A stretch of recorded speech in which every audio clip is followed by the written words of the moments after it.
Guys, we have a very special episode of TFL Talking Trucks podcast for you right now because we're in the studio. Yeah, and especially if you're watching this video, we're going to talk through this very special guest that we have on the podcast. Which is a truck. Which is a truck, which is even better than a regular human guest. Exactly. So, a couple of things going on. We're here in the garage. We're next to the new 2026 Ram 1500 Express that I recently drove just last week from Detroit to Denver for some testing.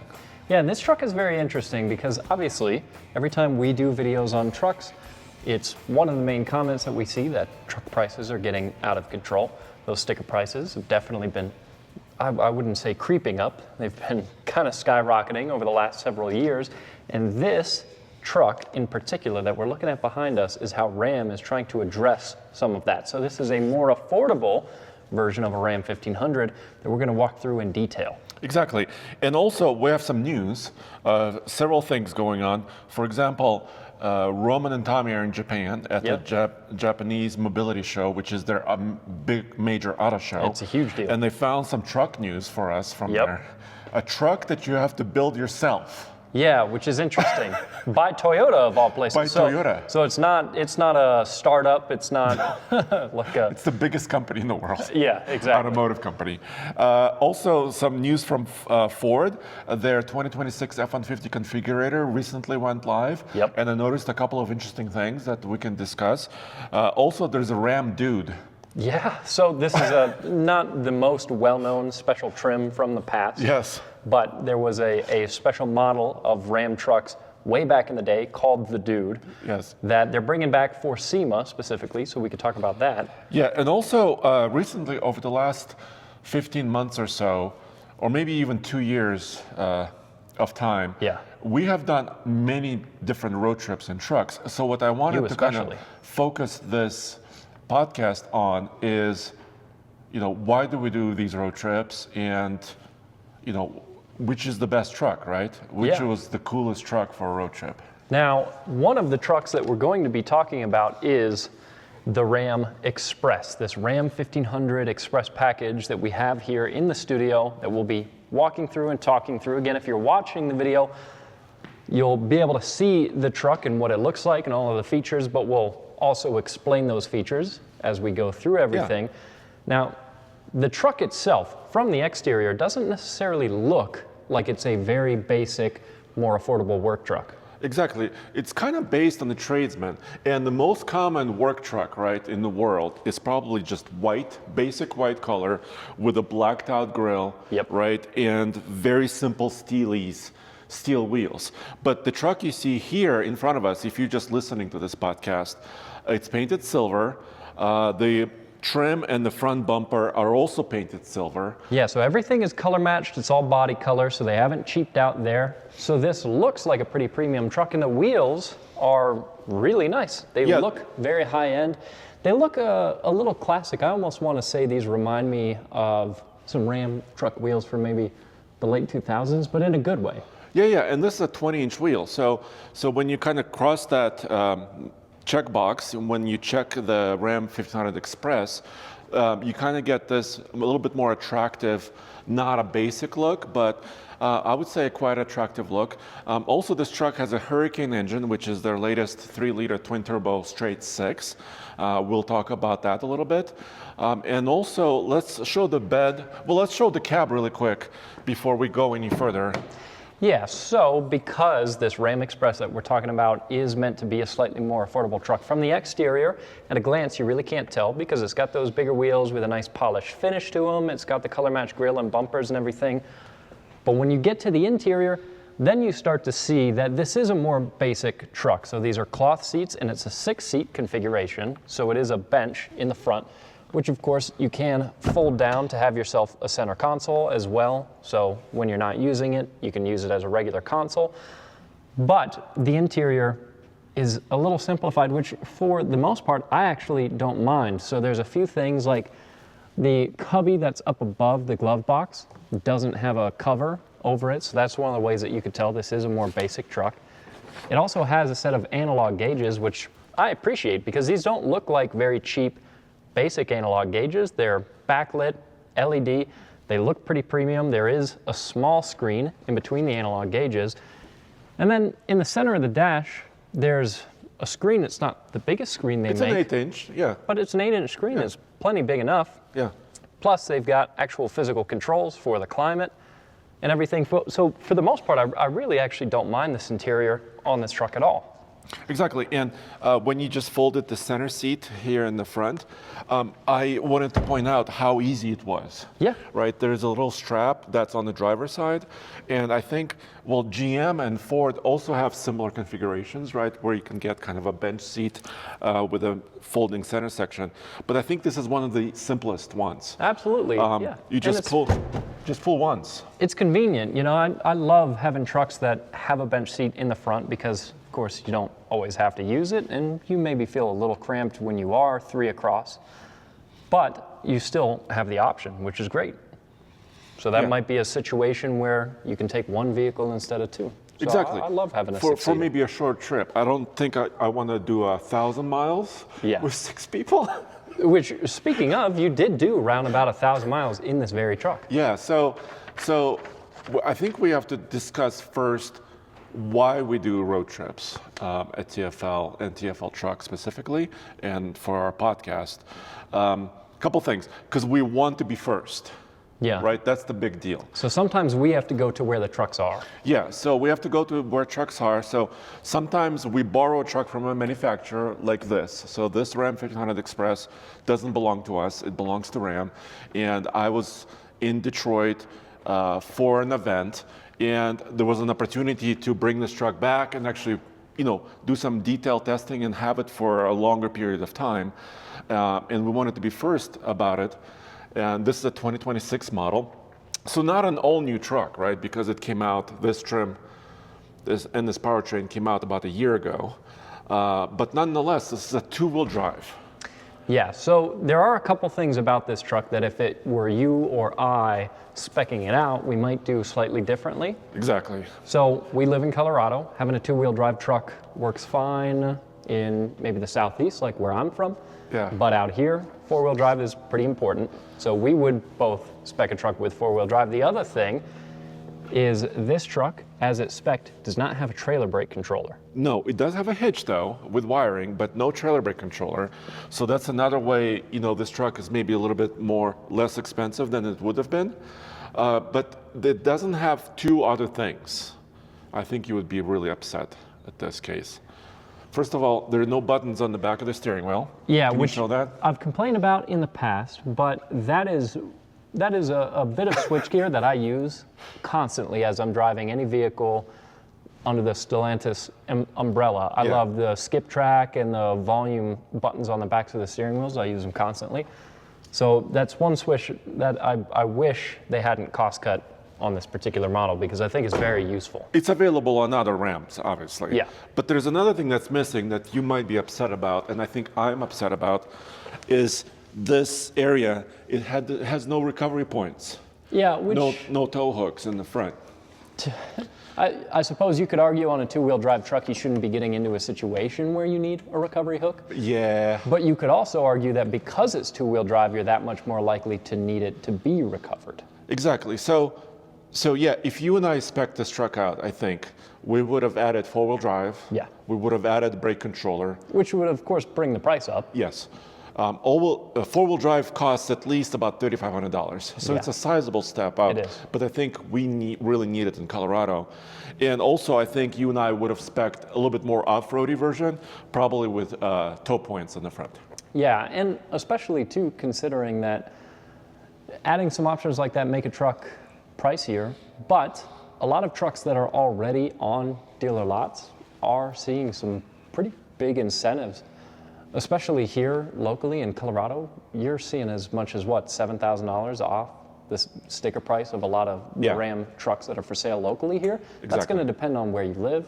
Yeah. But That's not bad. And the Express, currently, we usually don't talk about the incentives, right? Because they changed a lot. Yeah. But right now, at least, in Ram 1500 Express, there's like a $3,000 or $4,000 manufacturer incentive. Yeah, so that could make up for some of those extra options that both Andre and I would probably equip on one of these. So I did drive it over 1,100 miles last week with Zach, our producer Zach, and I. So recently, about a year ago, we kind of made a policy decision, always 2 people in the truck for a road trip. Yeah. Actually, we made the decision, I think, years ago. And also, we're not cannonballing trucks, right, anymore. Yeah. Because, we want to be safe, we stay wherever we need to stay. And also this truck, I'm not going to go into detail on the trip because there's a video about it, but this was one of the best recent vehicles on fuel efficiency. It got over 25 mpg, 25.2, and partially Kase is because this truck sits lower to the ground. You can kind of tell if you're watching, it's about, maybe 2 hands, like 10 fingers off the ground. Yeah, to the very lower part of the skirt up front. Yeah, but also it has a movable chin. On the highway, it retracts a little bit down. So aerodynamically speaking, this truck is really good. But for having 420 horsepower and 469 pound-feet of torque, and get over 25 mpg, that's remarkable, I think. Yeah, it's really not bad. And like you said, it made for a good road trip truck, not only because of the fuel economy, because of the power, but even though this is a more basic truck, it actually has a decently comfortable interior. Exactly, and the cloth seats are actually, I would choose these cloth seats over many others, except they don't have heated function. Yeah. In this truck. In this truck, we do have a Monroney. Technically speaking, this truck on the Monroney, because it also has a preferred package on it, is just over 51 grand. But like we were saying, we would spec our truck out a little bit differently if we were actually speccing it out. So tell me about the difference between, so this is an Express. Yes. Right? But you also mentioned the preferred package. So what are the details and the differences? So we can kind of take a look here. And by the way, EPA did rate this truck at 25. And that's what you saw as well. And we saw at least a little bit over that. The preferred, this is so small, dude. Yeah, it's going to be hard to read, especially for the people that are listening. Yes, we're so sorry. But the customer preferred package is about $2,100, just over that. And it has folding rear seat, which is split 60/40. It has the 20-inch wheels, actually. And it gets you the body color bumper and the grille and everything. So a lot of those things that make this truck look a little bit more premium. Yeah, appear more premium are part of what brings that price up, but not by a ton. Yeah, but $2 grand. I did another story where I configured the new Ram 1500 Tradesman, which comes in a really cool Canyon Lake color, which is a little bit green tint, with steel wheels, 18-inch wheels, which means you have more sidewall, and four-wheel drive, and the Hurricane engine, and the towing pack with the brake controller. Yeah. And that was about 49 grand. Yeah, which is a cool way to spec a truck, because that way you were able to keep it under 50,000, and that makes it a more interesting story. And four-wheel drive. Yeah, and four-wheel drive. So Yeah. I think that makes it a more interesting story. But to the credit of this package this truck has, I would say if you're spending, again, it's going to depend with incentives, but if you're buying a truck that has an MSRP around $50,000, another $2 grand, if you care about it not looking like a work truck, if you care about it having paint-matched bodywork and nicer alloy wheels, $2 grand is kind of a drop in the bucket with 50,000 MSRP to make it look like a much more premium, nicer truck. So to me, it would be worthwhile, but it depends on what you're going for. Exactly. And so that's this Ram 1500 Express. Let's hit some news before we look at some other road trips. Yeah. So let's see. I went to Germany recently. Like you and Roman did a couple of podcasts. Is that a block of ice? It's a sculpture made out of rock. Oh, sorry. Interesting. Yes. Oh, Andre is pulling up a picture of me standing next to a sculpture. a very interesting looking sculpture. Sorry. Yeah, that's apparently it's a sculpture of a van. It's a Sprinter. Yeah. So How abstract? Were you at an art museum? What's going on, Andre? Why do you have a thumbnail of you next to a sculpture? It's because the new Sprinter is coming, but this is a tease. This is a tease of a new Sprinter. Well, that's a very interesting way to tease a vehicle, is to create a sculpture that looks vaguely. Yeah. So now, like a Sprinter van? I'm kind of I'm automotive journalist, but now I can kind of consider myself an art journalist. Yeah. So I wonder if for the next Ford truck that comes out, if they're going to do an oil-based canvas painting, or maybe velvet. I hope not. To tease the truck. I hope not. So seriously speaking, so I did go to Stuttgart. This is where kind of Mercedes is based out of, as far as globally. And they're celebrating 30 years of the Sprinter van, right? So 1995 was the first year where they transferred, they advanced, of course, going back into the 1800s. The first Mercedes commercial vehicle was in 1896. That was a while ago. And we have a classics video about it. I didn't get to drive it, so yeah, Tommy did, right? I don't know if Tommy did either, but they refurbished a 1896. Not 1996. No, 1896, almost 130 years old. Little one-cylinder. It kind of looks like a horseless carriage. Yeah. Right? Yeah, well, I know Tommy at one point drove the Benz Patent motor wagon, which is kind of similar the first to that. car. Which is similar to that, yes. So they had vans going back to that, but in 1995 they created the Sprinter name. Mm-hmm. It's been very successful. You know, it's not the best-selling commercial van in the world because Volkswagen, Ford, GM, I mean, all of them sell commercial vans. But they still sold 5 million Sprinters since 1995 worldwide. And the next one is coming. Yeah, next year. which is a big deal. Yeah. Yeah, that's a big deal. Even though they showed us, they teased it with a sculpture. Yeah. I actually did see one, but we weren't allowed to video it or talk about it. Interesting. It's still, a little secretive right now. Yeah. So that's a piece of news from Germany. Right. Now we have to look at a little bit of piece of news from Japan. We're really international on this podcast. Yeah, especially right now since Roman and Tommy, like you said, are in Japan. So can you see that? Yeah. So if you're watching this, so Roman and Tommy at their Japanese mobility show, and in the Toyota booth they found this. It's a Toyota IMV Origin. That's the name. Yeah, so this is the build-it-yourself truck kit that Andre was talking about. Yeah. And I've got to say, looking at this vehicle, it's kind of like a mostly flat platform Yes. with a slight cage over the driver and a small console and a seat, but it's all open. It No looks doors. like it's maybe got a windshield. It's got a couple small lights, but yeah, no doors. And the seat is like a camping inflatable cushion. Yeah, the seat looks like, an inflatable something out of a lunar rover. Yes. Although you probably wouldn't want to inflate a seat in space. But this is interesting. To me, this Toyota IMV prototype doesn't really look like a truck. It kind of looks like a utility golf cart. But technically, because it's a platform, it's technically, the entire vehicle is a bed. Right, yeah, with no bedsides. It's just flat. Exactly. I'm sure you could put bedsides on it. You could put bedsides on it. Hold on, let me just look up a Toyota IMV Origin. Yeah. You could watch a video about this. Well, here's another, there's a couple of images of this. For example, Road and Track had a couple of images of this as well. Yeah, it really looks like a lunar rover. Yeah, it almost looks like a space vehicle, but it's meant really for like rural markets and also markets like in Africa.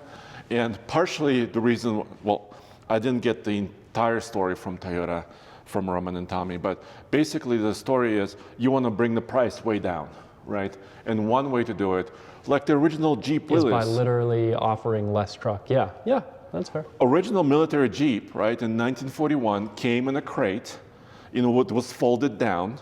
Yeah. And you took it out and you put the wheels on it, you folded the windshield up and you kind of finished assembling it and then you would drive it away, right? There's something about a Willys MB that looks a little better than this. Yeah, so this is supposed to be electric and you could put the seat either on the right-hand side for driving or left-hand side for driving. And I thought it was a kind of an interesting concept. It is interesting. Not street legal, I would say. No, and especially not here in the States. No, because it doesn't have like airbags. And I can't imagine it does more than 45. I hope not, because it's completely open. Yeah, so top speed is questionable on this. But it could be a nice ranch vehicle, right? Sure. To use around a farm or a ranch. So it's definitely interesting. It's a unique concept. Now, let's get to a truck that we actually buy and can go on the road. It can go on the road, which is the 2026 Ford F-150. So I've been kind of waiting for this. I've been away for a couple of weeks traveling, but the 2026 F-150 configurator is online. And I don't know if you could tell, Kase, on camera, but the color palette got more and more boring. Yeah, it's black to gray to silver to white. Yeah, it's like you're shopping for a laptop or something. There's different shades of silver and black for the most part. And white. Different shades of white, different shades of silver. And one slightly blue and one slightly green, it looks like. I don't know. Is that even? No, that's just gray. Marsh gray, it's called. Okay, it's a greenish gray. So the pricing did change a little bit, and most manufacturers increased their destination charges to $25.95. Yeah. Which is insanely high destination charge. Yeah, Toyota's not quite as high. They're a but little the big under. three did this. GM, Ram, and Ford recently went there on pickup trucks.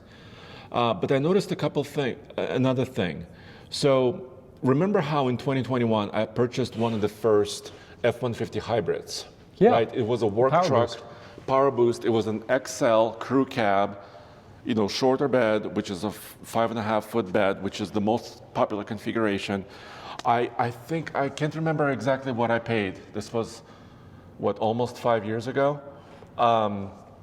It was about $43,000 for the one I purchased. It was 4-wheel drive. Look at this. So now, in a Super Crew, which is a crew cab, when you build an XL truck, power boost is not even an option anymore. And on that model. On that trim. And I'm sure you were one of the very few that spec'd a truck that way. Well, I am. Maybe I was, but you want to be frugal with your money, right? Sometimes. And I think commercial vehicles like maybe police trucks and some others, that you may still be able to get a hybrid in an XL, but you can't for a regular consumer anymore. You cannot configure it that way.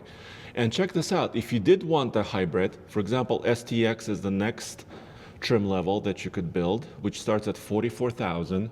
And look, it includes red color. Red. Wow. Whoa. That's good. Now you can paint your truck red. Wait a minute. But if you paint it red, it adds on packages that cost $8,200. Yeah, increase the price by $8,000. So maybe not red. Okay, not red. But if you want to add the power boost, which is this, which is a really cool powertrain, because you can also have power export. I'm holding my breath. Watch this. It tells from you 47. Ooh. It adds $9,100. Again, not just because of the engine. No. The powertrain option itself. They're making you purchase a 4-wheel drive and then a more premium package. Yeah, so the cheapest then that you can get into a power boost now is 56.6, so almost 57,000. Yeah, let's And that's confirm. before destination, right? Let's confirm. That's with destination. That's with destination. 56.6. Yeah, so and you paid what? 42. Yeah. So Well, that was before. Well, that was right during COVID. Yeah. I mean, so a huge price increase. And of course, some of the other price increases are not as bad. Oh, there's one more thing. I think Ford listened to us. So About what? Roman purchased F-150 Tremor for the company, right? Yep. We own one in our fleet. Remember how there is a basic Tremor and then there's a very expensive one, Yeah. right? So for 2026, I just noticed, let's go back to the Tremor configurator. So we're really going deep on this one. Tremor starts at 64, which is actually similar to where it was. So the pricing did not jump in a huge way. Once again, you can get 50 shades of gray. Yeah, although once the destination is added on top of that. Oof, it went to 68, which is actually what we paid. Yep. I mean, that's the sticker on our truck that Yeah, was not, on our not truck. what we paid out the door. We paid less because of the incentives. $120 to get a V8. Yeah, $120 to get a V8, which is not bad. Not bad. But look at this. $60 a cylinder. Look, they created a mid-grade Tremor that costs about $4,000, and if you click to see what's in it, it's the Torsen front differential. Yeah. Remember how we complained about this? Off-road, that Torsen front differential is really nice to have, but it also has some nice luxury features as well. Heated steering wheel, yeah. which is great. Power adjustable pedals. Yeah, power folding mirrors. So what basically happened here, because I was complaining that, in order to get a Torsen differential, you had to pay like $11,000 to step up to the premium Tremor. Now you can get a more basic truck with that limited slip in the front. For about $4,000. Which is great. So I'm gonna claim a win on this one. Yeah, we'll call it a win. It's still, with that package, it'd be about $72,000 including destination. So it's not cheap, but it's cheaper than it was. So let's walk around the front because we've been kind of sitting by the bed. It was kind of a bed talk section of our podcast. Yeah. Finally, a piece of news. Yes. The Ram Dude. Tilt your screen down a little. Which way? Yes.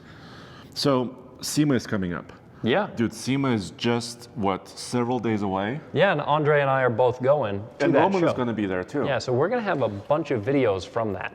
Yes. So the Dude is a SEMA concept truck, so you cannot buy the Dude right now. Yeah, but in the past, the Dude was a trim that Dodge sold on their trucks. So in 1970 and 71, they did have a sport trim package called the Dude.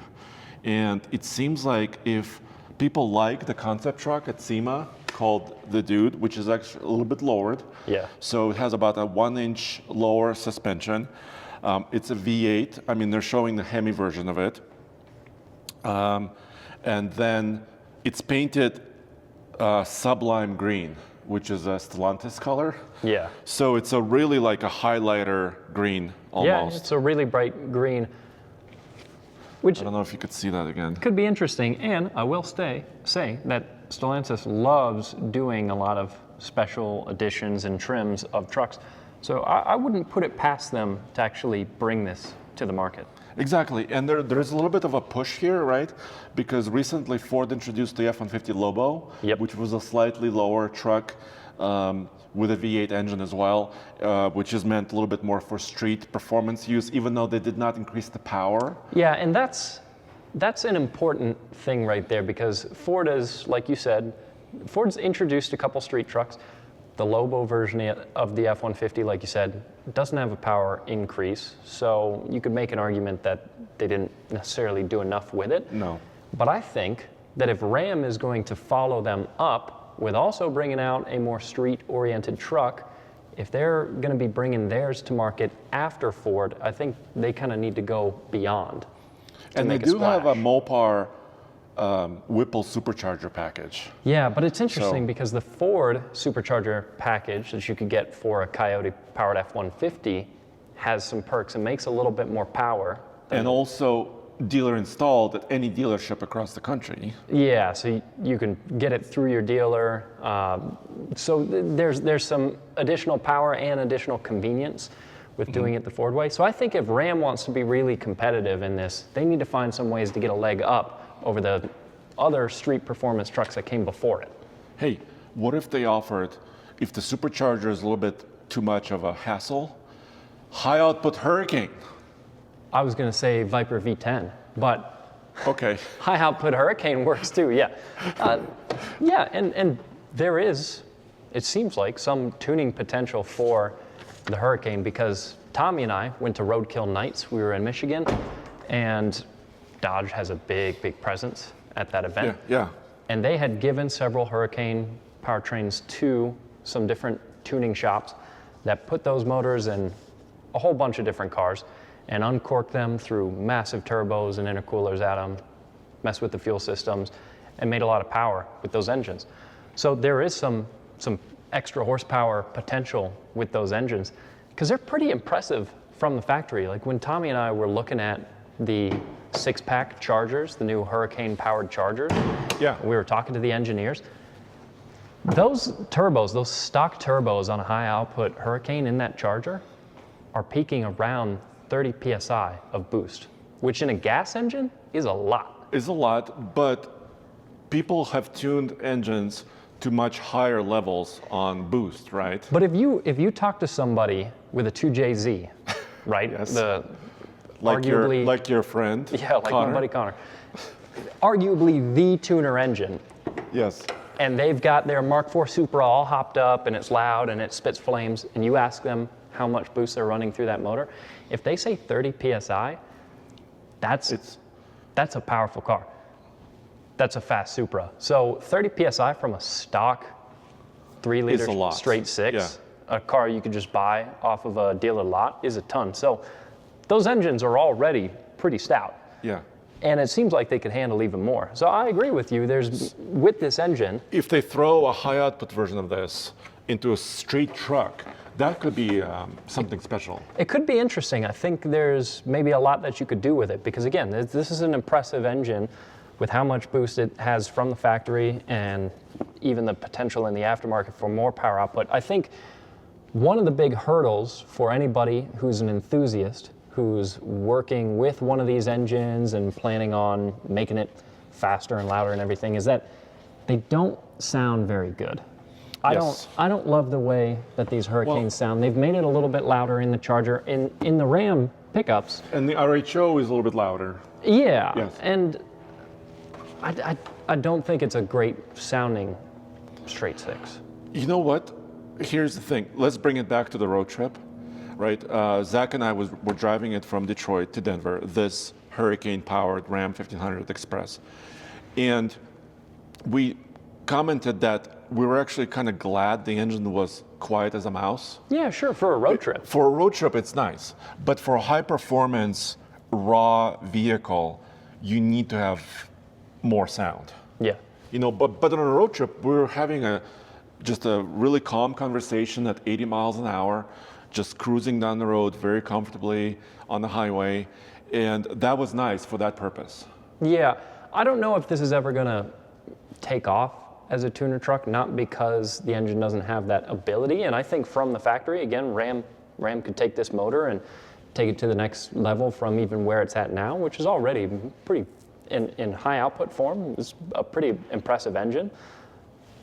I don't know if it's really gonna take off in the aftermarket community because, like we said, it doesn't sound that good, but functionally speaking, Hurricane is a good motor. It's smooth, it makes a lot of power, a lot of torque. So Wasn't there a tuner Viper with a Hurricane there was. 3-liter? There's a Viper not that dissimilar from ours, but instead of the V10, it But had, that was what, like 800 horse or something? yeah, it had a hopped up Hurricane in it. Yeah. And several other tuning shops had done the same thing with those engines, and yeah, I mean they can handle quite a bit of power. Yeah. It just doesn't have that sound that grabs you. That raw sound. Yeah. Yeah, they were loud. Yeah, but they well, didn't- let us know what you think in the comments below. If you're heard that tuned one of these engines in a special tune, or maybe if you're an exhaust manufacturer, right? And you like can even MagnaFlow or somebody else. And yeah, and you could go even find videos if you're a viewer wondering about how these engines sound. You can find some videos of how the Charger 6-packs sound, because they, especially, well, like you said, the RHO has some extra sound, but as do the Charger 6-packs, and it's a different kind of noise. It's a different noise. So I just wanted to kind of finish this podcast, we're kind of in the midpoint of this podcast, but I made some notes, Kase, about all the other trips we took over the last 15 months. So we could talk a little bit more about road trip trucks, which was probably the original concept and not how Grade 6s sound. I realized something. Here's my raw notes. You're getting Yeah. behind the scenes, kind of look at this. I realized that over the last 15 months, I've road tripped 6 trucks, and 5 of them are Rams. Yeah, I don't know What how is that up with happened. that? I don't know. Okay, Why aren't Ford and Chevy giving you more trucks? I can explain. Road trip. I can explain. Well, yeah, you road trip that dually, the Ford, right? Well, you and I tripped it. But I mean the red one, the single cab. Yeah, but that wasn't a dually. Remember, that was an off-road version? Was that a single rear wheel? Yeah, it was an F-250. So, The single cab long bed? yes. Yeah, that was a while ago. But we road tripped No, that. no, but it's on my list.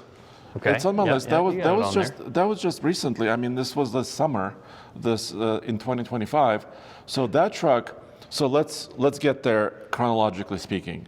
So we talked about the Ram 1500 Express 2-wheel drive, amazing efficiency at 25.2. That's the truck we have here in the studio. By the way, because it has that more efficient rear axle, which is a 321-1 instead of a aggressive axle like a 392-1, the towing ability on this one is only about 8,400 pounds. Yeah. So you have to be mindful of this. So when you purchase, or let's say you're walking down a dealership row and you see a lot of vehicles parked, a lot of trucks parked, and you're jumping in and out, and you saw the attractive price, you have to stop and ask, wait a minute, what axle does this have? What's the towing rating? What the payload rating is? Yeah. Payload rating is easy because you could just look directly into the sticker, right? So payload rating is really easy because on this yellow and white sticker, you could see it, which is about 1,700 pounds on this one, right?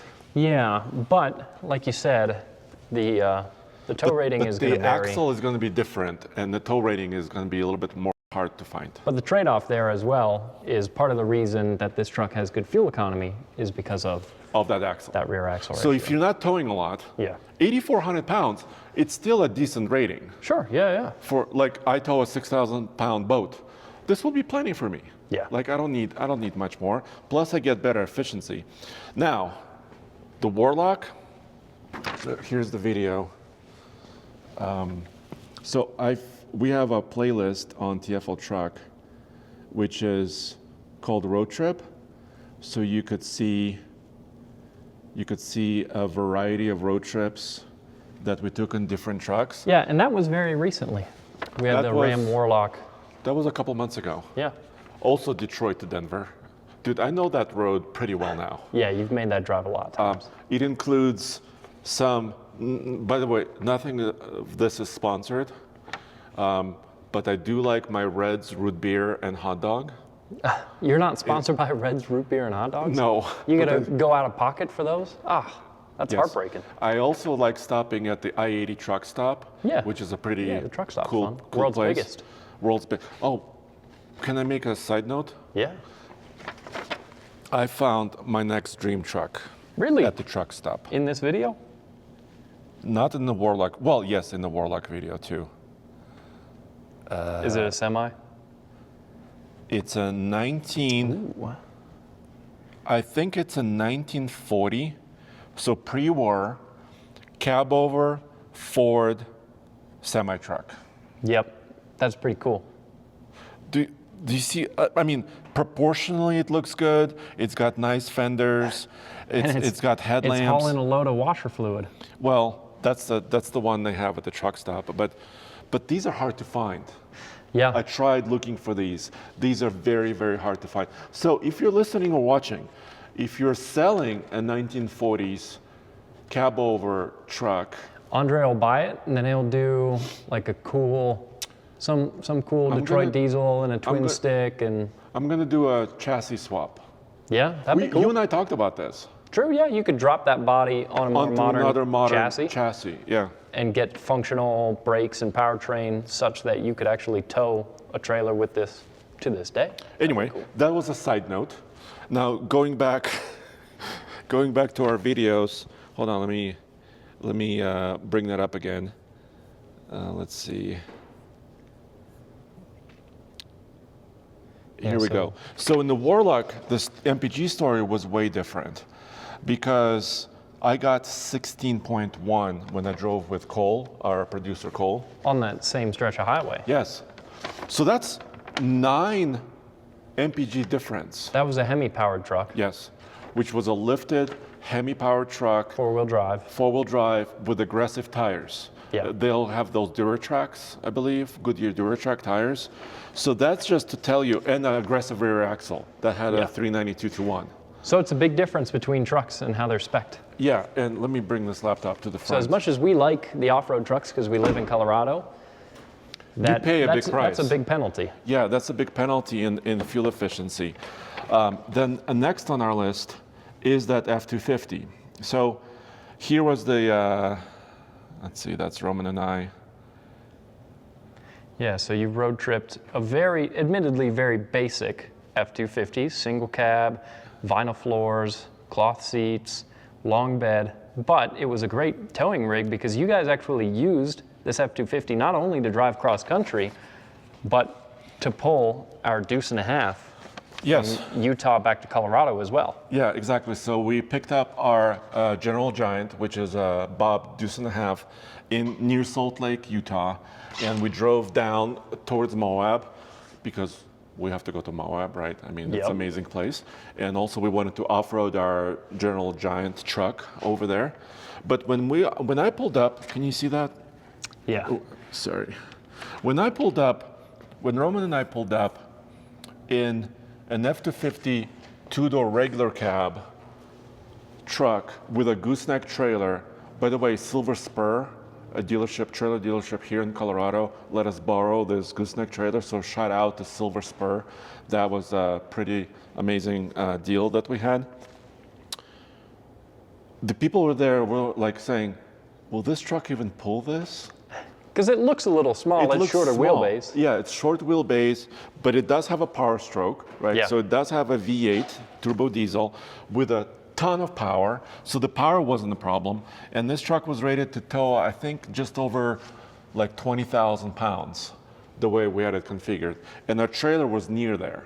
Yeah. I think our trailer with GG on top, who weighs approximately 11,000 pounds, and the trailer itself weighs about 8,000 plus. We were pulling like 19,000 pounds cross country in a little baby two-door truck. But it still did and it pretty did really well. But what didn't go so well, it got 8.2 mpg.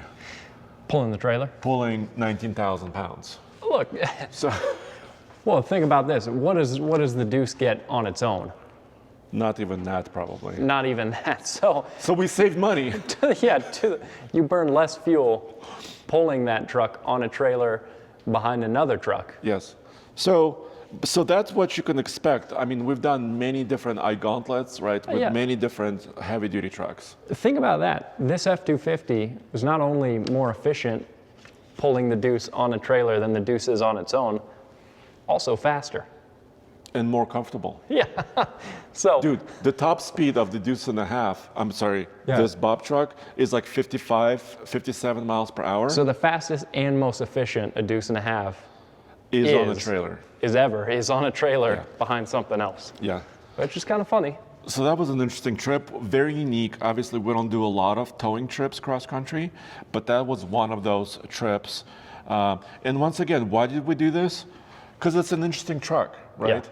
So you don't see many of these. They had an off-road package, which is a 33-inch tall tire. It's got a rear locking differential. It's got a winch in the front. It was kind of pricey, remember? It was just over 70 grand. Yeah, which for this type of truck is a lot of money. Feels like a lot. But nonetheless, it was an interesting truck, and we wanted to be first once again. Then, so the reason why we've done so many Rams recently is because Ram has been revamping their entire lineup, right? In the spring or a few months back, I was in Las Vegas with you. Yep, we did Davis Dam. Actually, well, we went from Vegas to Davis Dam, right? And then we towed a bunch of trailers with Ram at the event. Then you and I flew home. A day later, I got on the plane again. Yeah. I flew to Vegas again. and And picked drove up a truck back and at the drove end of a the truck event. back. Yes. Yeah. Which was a heavy-duty Rebel. It was the white truck, if you remember. And I met Roman in Moab again, our favorite place. Yep. And he brought a Duramax. Yeah. So he drove our Silverado Duramax there. Our company go, truck. Let's go to that video. Yeah, so we have also done some road trips in our company-owned Duramax as well. Several, yes. Yeah, which is not necessarily on your list, but that's something that we do regularly. Yeah, but when I say road trip, I mean like more than 350 miles, like something more substantial. Sure. But we did this GM, the Silverado 2500 versus Rebel, and the big news about the heavy-duty truck from Ram is it's a new transmission, Yep. 8-speed ZF, and it's a new Cummins, right? I mean, updated Cummins engine. Yeah, pretty heavily updated. Yeah.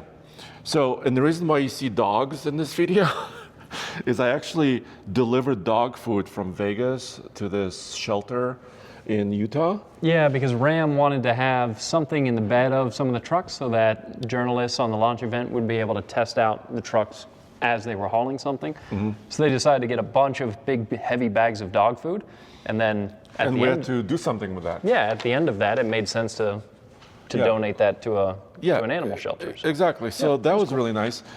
This was kind of during the winter months, or actually still kind of at the end of the winter. So we hit some snow, as you may have seen if you're watching this. Yep. But dude, my heart was a little bit broken because the new Cummins with the new transmission got slightly less, 1 mpg less than the Duramax on that trip. So Yeah. it got 17.3 mpg. Yeah, so even with the updated transmission going from a 6-speed to an 8-speed, maybe partly because the Duramax has a 10-speed, fuel economy wasn't quite as good. Yeah, but now they have the same rear axle ratio, 342:1. Yep. So we thought they're going to be very, if not the same, the Cummins may be a little bit more efficient. But the Cummins makes more torque and more horsepower than, no. More torque. More torque, but less horsepower. Yeah, about 100 more torque than the Duramax. But what, 40 less horsepower? Yeah. Than Yeah, the Duramax. 430 instead of 470. So, but yeah. the other thing about it is that Cummins was more or less brand new when you started the road trip. And we've seen And consistently, Duramax was more broken in. yeah, and we've seen consistently that fuel economy gets a little better. Yeah. So the actual numbers might be a little closer, but maybe not a one full MPG. Yeah. So the other new truck that was launched was the RHO. We kind of alluded to it already, right? Yeah, and you and Jen went cross country in the RHO after the event, launching In that. Palm Springs. Yeah. So we were in the desert. And brought it through Moab once again. There is a pattern Well, developing. when you go from west to east and you're passing right by Moab, Yes. why not stop? Yes. So that was one of Jen's first events. Maybe not the very first event that Jen did. Yeah. But that was a lot of fun because we got to go top speed, 118 miles an hour across a dry lake in the desert. That was really amazing. And then we drove for a very long time. And on a road trip, the RHO has a couple things going for it. Maybe nothing more so than very comfortable suspension. Because the suspension that works well off-road is also pretty plush and comfortable on-road. Especially some of the stretches of highway we have, like where we do the Ike Gauntlet, that stretch of I-70 Pretty is beat up. not the smoothest road Yeah. surface. So a suspension setup like what you find on the RHO actually works really well for that. And there's another feature that made that road trip really nice, which was the hands-free driving system. Yeah. I know a lot of people hate it, some people love it. I'm a little bit towards the like side than hate side, because to me, like this morning I drove the Hummer EV truck that we have on loan here, and that has Super Cruise. And Super Cruise works really well. Yeah. I and won't tell David you said any of this, by the way, because our friend David Morrow would not agree. No, and a lot of people don't agree with me. Like Roman really dislikes a lot of these hands-free systems. But I think when you're going 1,000 miles, you know, like you and I drove that F350 dually. A long time ago, yeah. About 2.5 years ago. It does relieve a little bit of stress. Yeah, especially if you're bombing cross country doing a really long drive and you're pretty tired. Some of those features take a bit off your plate, which is nice. Yeah. So that was a nice feature, and like you said, the suspension is really comfortable. The truck was very comfortable. We got 14.5 mpg, so not great. Probably the worst out of most of these trucks. Yeah. It's but also, it's on 35. It's a truck on 35, which is a wide body, giant, heavy vehicle. Yeah. So, are you ready for one more? Yep, let's hear it. It's another Ram. Oh God.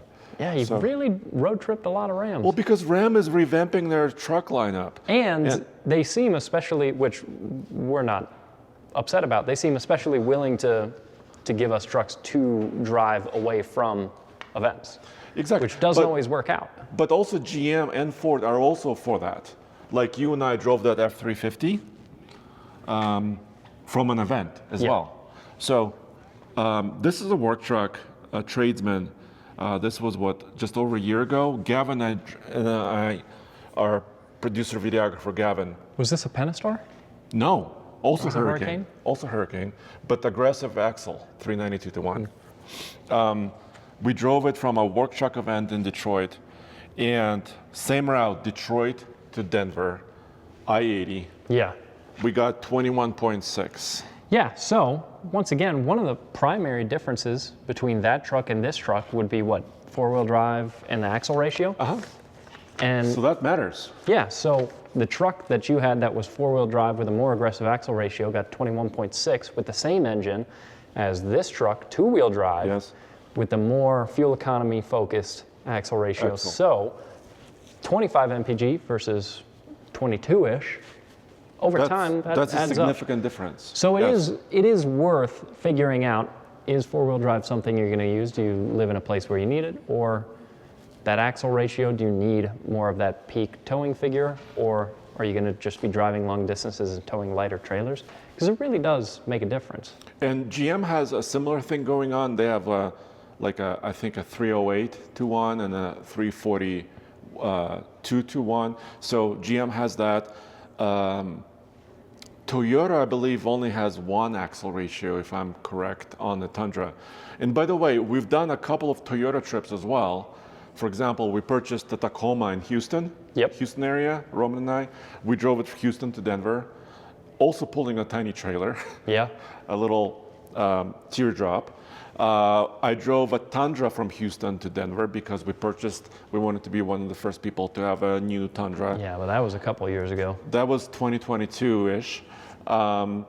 So we do that with every brand and every new truck possible. So with all of that recap in mind, if I were to ask you, Andre, personally, your own personal take, what would be your favorite of maybe all the trucks in the last, let's say, 2-3 years, 2 to 3 years that you've road tripped? Which was the best?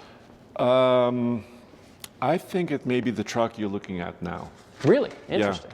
Yeah. And I think the reason is I'm a little bit more frugal, I think, by nature. So I like the fact that this was a little bit more affordable than most other trucks that we drove. I liked the amazing MPG this got, and I also really love the seats. The seats in this truck were very comfortable. So I think this was maybe one of my more favorite vehicles. You know, I don't like a lot of GM seats on a long trip. And also that Tundra, the original Tundra, 2022 model, the new one.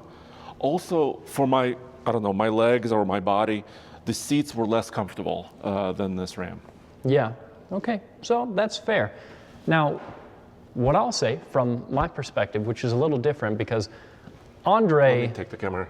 Andre ends up doing a lot of the driveaways from these events because if there's a new truck being launched, obviously Andre is going to go on it because he is the truck channel. I'm the managing editor of the truck channel. Exactly. So if at all possible, Andre's kind of got to be there when the new trucks are launched. So you're going on a lot of those events and driving these trucks home, oftentimes unladen. And oftentimes they're not broken in. Yeah. Right, low True. miles. When they're brand new. Yeah. My experience is a little different because I do a lot of our power sports stuff. I do help Andre on the truck channel, like right now. Yes. But Most of the time, when I'm road tripping cross country, I'm pulling a trailer of some kind to go to California, to pick up a side-by-side, pick up some motorcycles, maybe to go out to Moab and film something on the Classics channel with Tommy, like a 70, 80-year-old Jeep.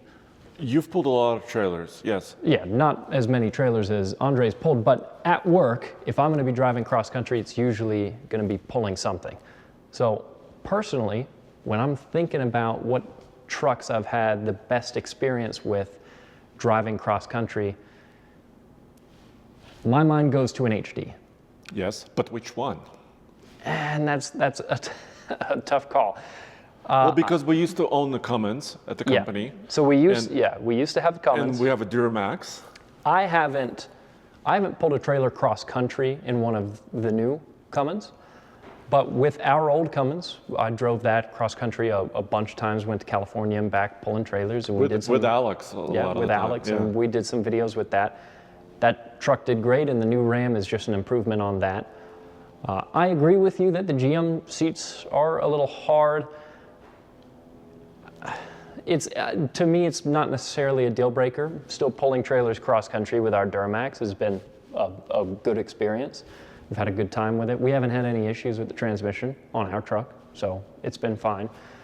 I was very, very impressed with that F-350 that you were mentioning earlier that we drove from Michigan back here to Colorado. We weren't pulling a trailer with that truck, but that was a very high-end dually with a 48-gallon tank. Yeah, so one of the biggest massive, tanks. Yeah. massive fuel tank. When we filled up that truck from empty to full, and we had no trailer behind it, and it was estimating. Here's the camera. I have some notes. Yeah, it was estimating how many miles to empty. It said over 800 miles until the tank was dry, which is almost too much because I don't know about you, Andre. I can't sit in the same seat without stopping for 800 miles. No, I don't think any human can do that. I'm sure there's truckers out there that could do 800 miles like that without stopping, but you or I, too soft. Well, maybe Dan Atkinson, our do buddy Dan Atkinson might. He might.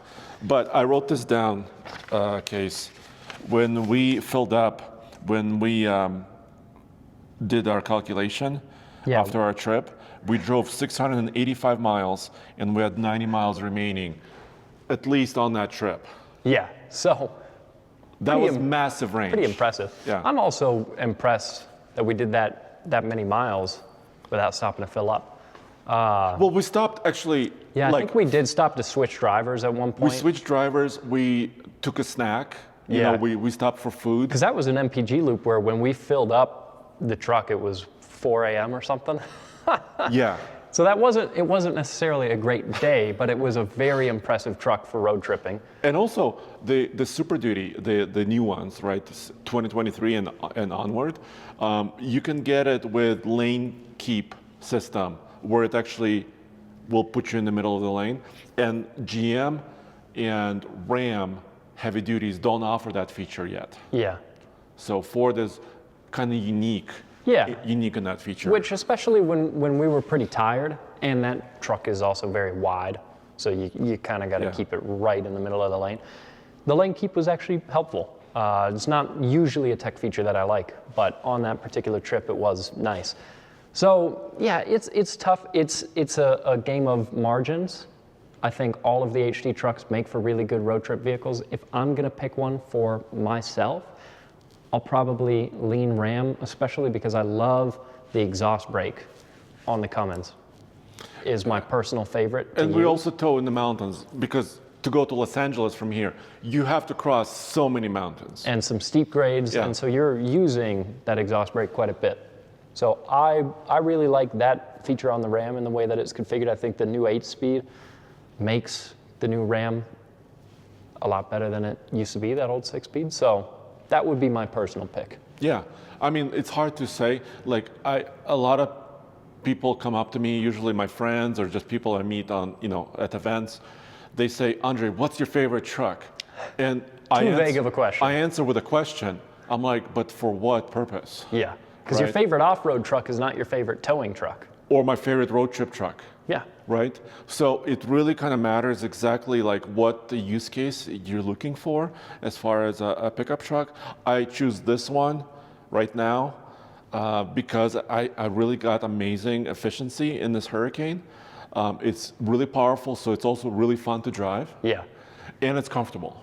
Now, it is worth noting, since in this podcast, we've talked about road tripping a lot of Rams. You just picked a Ram 1500 as your favorite road trip truck, and I picked a Ram HD as mine. It is worth noting, in the background over here, there is a GMC. Okay. And in fact, this is not the GMC Canyon that we own. We own one. But we do own a GMC Canyon AT4X. We have in our studio right now as well an AT4X AEV edition on loan from GM for a couple weeks to test out. This is one bad mamma jamma. Really cool truck. Arguably one of, if not the best, rock crawling midsize trucks, because the amount of space underneath this truck, the amount of clearance. Remember I showed the clearance on the Ram and I went like this? Yeah, with two hands to show how low the front splitter was. There's 2, 3, 4, 5 and a half hands. Yeah, to the bottom of the bumper. And tons of underbody protection, rock sliders, 35s on a midsize truck, which is awesome, from the factory. Yeah. So this is a pricey truck, but a nice one. But it's worth noting, again, just to show that we're not. Well, but Kase, people accuse us of being like Ford fanboys and GM fanboys. We get accused of it all. And Ram fanboys. So right now, we've got our F-150 Tremor. We have Duramax. We have the Duramax, so we've got a Chevy, we've got the GMC Canyon. We've got a 1920, what year is it? We've got a Model T pickup as well, if that counts. Yes. We had a Ranger Raptor before we got the Canyon. So it's actually been a while since we've owned a Ram truck as a company vehicle. We are. So I just wanted to balance things out a little bit. Yeah. Also, Honda. Yeah, that's true. This On is the not. car side. This is not. Doesn't belong to us, but this is a long-term test vehicle that we have here in the studios. We have it for a couple months, maybe 3 months. Yeah, there's a Honda Passport Trail Sport. It's bright orange. It's got knobbier tires, recovery points, some underbody protection, and a really good all-wheel drive system.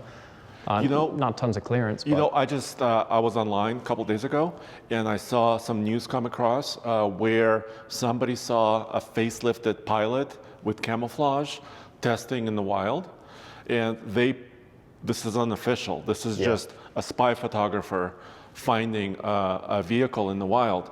They said that the Pilot may have the latest hybrid system from Honda, and you know how the new Pilots have kind of squinty headlamps? Yeah.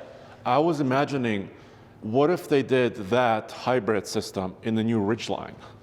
That could be interesting. You could get some efficiency, some power, and also the new styling, more aggressive styling. Yeah. I think that could be a really cool thing for the Ridgeline. I agree, and especially for the use case for that truck, I think it could be really useful, because in the Ford Maverick, for example, that makes that truck that much more practical and usable. But yeah, so I just wanted to cover the fact that even though Andre and I in this podcast were talking about Rams We a were lot, Ram heavy. this is a Ram heavy podcast. Wanted to remind that we drive everything, we buy everything. Yes. Dude, this is, Roman and Tommy took this GMC AT4X AEV off-road on our Ironclads trail here in Colorado Rocky Mountains. And they compared it to our AT4X because a lot of people don't understand what the AEV brings you. It sounds like it's just a couple of bumpers and maybe a snorkel, raised air intake, but you have slightly different suspension. It's a little bit higher, and also 35s. Yeah, better underbody protection. And better underbody protection with all kinds of boron steel. Boron steel, all the way down to the rear pumpkin, which also has a boron steel skid plate way down there. Yeah, so that's a lot of what makes this Canyon AT4X a fantastic rock crawling truck. And we love a rock crawling truck. Protection. In Colorado. Protection underneath, really good torque. Tons of clearance, 35s. There's one thing missing in this truck, is it has the same horsepower as every other Canyon. Yeah, so you know what I'm saying? That's the toughest thing, is when you get out of a Ranger Raptor and you've got from the factory 405 horsepower. 405 horsepower. 405, yeah. Or if you do the factory tune for $800 or so, 455 horsepower, then get into this truck with 310 horsepower. It feels down on power, but this is a better rock crawler than the Ranger Raptor. But this is also 70,000 Yeah, it's a lot of money. with everything on Yeah, it. and a Ranger Raptor is 55 to start. So for 70 grand, I just wish they, I don't know, Put a V8 in it. Hey, Hey, V8s are coming back, right? yeah, why not bring it back to the And they're mid-size? investing into V8 technology at General Motors. It does sound very likely that a V8 might make its way into a Gladiator, Yes, which would be the first mid-size truck in a while to have a V8. in a long time. In quite a while. Yeah. What was the last one before that? Some of the 5.3s in the Colorado? I think so, and also Dakotas Yeah. had V8 options as well. In the second gen, right? Not in the third gen? I think 2011 was the last Dakota. Correct me if I'm wrong. I may be getting my years wrong. Yeah, we're pulling from memory here, so we're not Yeah. perfect. We're not AI. We're not historians. Well, yeah, AI is By the way, maybe worse than AI us. AI can be really good at some things, like image identification, but it can be also very terrible at truck data. I have heard that. No, because Yeah. trucks are very specific. Like That's true. the way this truck looks, this Ram 1500, like if I asked AI, tell me the tow rating for a Ram 1500 Express, it would give me a number like 11,000 pounds, but that would be wrong, Yeah. right? Because AI didn't consider the rear axle ratio, the configuration of this truck, the cab configuration, the engine configuration. So And that's why we've got Andre. That's Andre why- Intelligence. is that what AI stands for? It does here.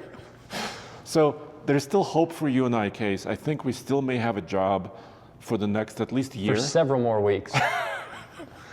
Through the end of 2025 at least. Okay. Yeah, but no, yeah, so we get to test and drive a little bit of everything. We do like a couple of Rams that we've driven as road trip trucks. So now for next year, I think I need to stop driving Rams. Apparently, well, you've driven them all. But wait a minute. There are 2 other Rams that are coming next year That's true. that I may have to drive. Yeah, so you're probably not actually done road tripping So Rams. the new TRX Yep. is rumored to come very soon. And also they have the new range extended hybrid Yeah. Ram. So both of those are going to be important ones to test. Yeah. Yeah, so those will be very likely trips and videos that'll be upcoming. All right, well, thanks for joining us on this episode of TFL Talking Trucks. I know this was not kind of our normal format, but I think this is fun, right? I mean, we're Yeah. walking around. Yeah, I And- mean, it's fun not only talking about trucks, but actually looking at them Yes. in person. Well, in How about- person for us. Should we rename our podcast TFL Looking at Trucks? No, Okay. it doesn't have the same ring to it. Okay, TFL Talking Trucks. Thanks for joining us once again.